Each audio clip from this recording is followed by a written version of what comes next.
প্রতিজ্ঞা ধারাবাহিকে মোড় ঘোরানো 7 দিন। এবার রক্তের টানে এক হলো ছুটি, বিপাশা ও হিরণময়। হিরণময় তার স্ত্রী বিপাশাকে খুঁজে পাওয়ার পাশাপাশি জানতে পারে এই ঝুমকি হচ্ছে নকল পরী। ফুল এপিসোডটি পেতে এক্ষুনি আমাদের চ্যানেলটি সাবস্ক্রাইব করুন। এই পর্বে দেখা যায় ছুটি পরীর মায়ের ফিরে আসার কামনায় পুজো দেওয়ার জন্য মন্দির গেলে ঝুমকি বারবার চেষ্টা করে পুজোটা নষ্ট করে দেওয়ার জন্য। অন্যদিকে ছুটির আসল মা বিপাশা স্মৃতিশক্তি হারিয়ে ভবঘুরের মতন মন্দিরে এসে উপস্থিত হয়।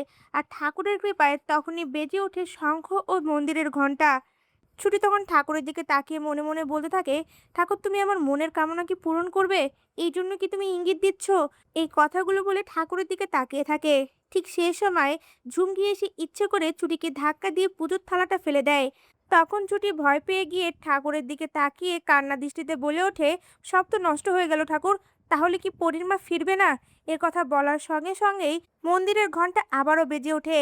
আর ছুটির আসল মা ছুটির পাশে এসে দাঁড়ায়। এদিকে ছুটি পেছনে ঘুরতেই সেই মহিলার দিকে তাকায়, আর তার মুখ থেকেও আঁচলটা সরে গেলে ছুটি অবাক হয়ে যায় আর সঙ্গে সঙ্গেই উকিল স্যার বলে চিৎকার করে ওঠে। এদিকে স্মৃতিশক্তিহারা বিপাশা ছুটির মধ্যেই তার মেয়েকে খুঁজে পায়। আর সঙ্গে সঙ্গেই সেই মন্দিরের মধ্যে ছুটিকে জড়িয়ে ধরে বারবার পরি পরি বলতে থাকে। অন্যদিকে অভি সেখানে এসে বিপাশা আন্টিকে দেখে অবাক হয়ে যায়। আর খুশিতে বিপাশার সামনে এসে দাঁড়িয়ে বলে ওঠে, বিপাশা আন্টি আপনি বেঁচে আছেন?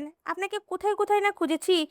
কিন্তু বিপাশা কোনো কিছুই মনে করতে পারে না আর পাগলামি করতে শুরু করে দেয়। তখন ছুটি বিপাশাকে শান্ত করে অভিকে বলে ওঠে, উকিল স্যার আমার মনে হয় বিপাশা আন্টির স্মৃতিশক্তি হারিয়ে গেছে। আমাদের সবটা ঠিক করতে হবে। আপনি এক্ষুনি হিরণময় আঙ্কেলকে ফোন করুন। সঙ্গে সঙ্গে অভিও তার ফোনটা বের করে হিরণময়কে ফোন করে। এদিকে হিরণময় অভির ফোন দেখে রাগ করে তার ফোনটা রিসিভ করে না। কিন্তু বারবার অভি ফোন দিতে থাকলে এক পর্যায়ে হিরণময় ফোনটা রিসিভ করে। আর রিসিভ করে বলে ওঠে, কি জন্য ফোন দিয়েছো? এখন তো তোমার আমাকে আর দরকার নেই। তুমি তো অনেক বড় হয়ে গেছো, বড় মাপের উকিল। তখন অভি রাগ না করে হিরণময়কে বলে ওঠে, আঙ্কেল বিপাশা আন্টিকে ফিরে পেয়েছি। এই কথা শুনে হিরণময় অবাক হয়ে যায়। এরপর দেখা যায় হিরণময় সে মন্দিরে চলে আসে।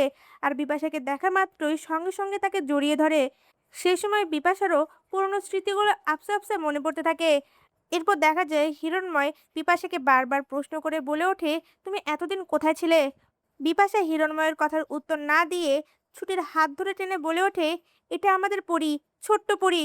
হিরণময় তখন ছুটির হাতটা বিপাশার হাত থেকে ছাড়িয়ে বলে ওঠে, না, ও আমাদের পরী নয়। আর ঝুমকিকে দেখিয়ে বলে ওঠে, এ হচ্ছে আমাদের পরী।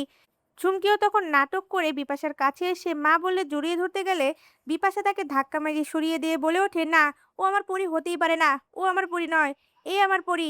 আমি জানি আমি আমার মেয়েকে চিনব না। আমার মেয়ে হচ্ছে এটাই। এই বলে বারবার ছুটিকে জড়িয়ে ধরতে চায়। তা ভিউয়ার্স, সকলের সামনে যদি ঝুমকির আসল মুখোশ খুলে গিয়ে ছুটি হচ্ছে আসল পরী সবাই জানতে পারে, আপনাদের দেখতে কেমন লাগবে? আপনাদের মূল্যবান মতামত আমাদের কমেন্টে জানান। ধন্যবাদ।